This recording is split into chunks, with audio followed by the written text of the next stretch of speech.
అఘోరి తరపున వాదించినటువంటి అడ్వకేట్ ఉన్నారు. అసలు ఏం జరిగింది, కోర్టులో ఏ సెక్షన్ల కింద కేసు నమోదైంది, మీరు వాదిస్తున్నారు, వాదించడానికి గల కారణాలు ఏంటి, అఘోరి మిమ్మల్ని అపాయింట్ చేసుకుందే ఏ విధంగా ఏంటి? ఇప్పుడు వాదించడం అనేది ఏం లేదండి. కేవలం 14 రోజుల జ్యుడిషియల్ కస్టడీకే విధించారు. కేసు అనేది తర్వాత పూర్వపరాలు పరిశీలించి కేసు వాదించాలా లేదా అనేది జరుగుతుంది. ఇప్పుడు నేను ఏంటంటే లీగల్ ఎయిడ్ కౌన్సిల్ కాబట్టి కోర్టు తరఫున అడ్వకేట్ పెట్టుకునే స్తోమత లేని వారికి కోర్టు నన్ను అపాయింట్ చేయడం జరిగింది. అంతే, అంతకు మించి ఇంకా ఏం జరగదు. కోర్టు వారికి తెలియదు కదండి,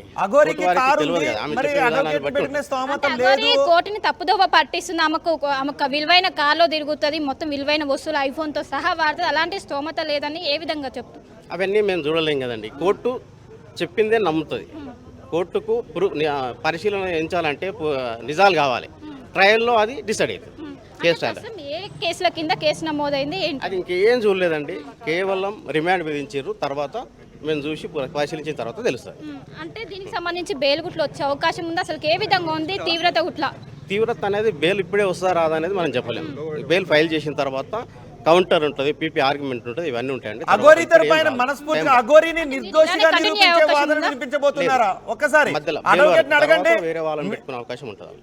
శిల్ప, ఒక్కసారి అడ్వకేట్ని అడగండి. ఇప్పుడు అఘోరిని నిర్దోషిగా నిరూపించే విధంగానే మీ వాదన ఉంటుందా అని అడగండి ఒక్కసారి.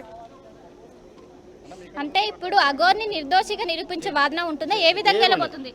నిర్దోషిగా నిరూపించేది ఏముండదండి. కేవలము ఇప్పుడు బెయిల్ వరకే ఉంటుంది. ట్రయల్ అనేది ఇక్కడ జరగదు. ట్రయల్ ఎక్కడ జరిగితే అక్కడ ఉంటుంది.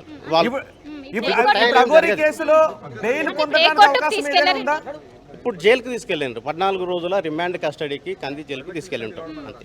అంటే ఇప్పుడు ఏమైనా బెయిల్ పొందే అవకాశాలు ఏమైనా ఉన్నాయా? ఇప్పుడు ఏం లేదండి. పరిశీలించిన తర్వాత ఒక టైం పడుతుంది. టైం లోపల చెప్తాను. 14 రోజులు అయితే రిమాండ్ కస్టడీలో ఉంటుంది. అంటే లోపల ఏం చెప్పింది కోర్టు లోపల అఘోరి? నాకు అడ్వకేట్ పెట్టుకునే స్తోమత లేదు, నాకు ఒక కోర్టు నుంచి అడ్వకేట్ని అపాయింట్ చేయండి అంటే మెజిస్ట్రేట్ అధికారం ఉంటుంది. మెజిస్ట్రేట్ గారు నన్ను అపాయింట్ చేయడం జరిగింది. పోలీసులు ప్రిలిమినరీ వాదిస్తున్నారా ఏంటి? ఇష్టం అనేది లేదమ్మా. ఎవరైనా కోర్టు అడ్వకేట్ కొన్ని రోజుల నుంచి అఘోరి వ్యవహారం చూస్తున్నాము. మొత్తం చాలా మంది అటు సామాన్యులను కావచ్చు ఏముండదు.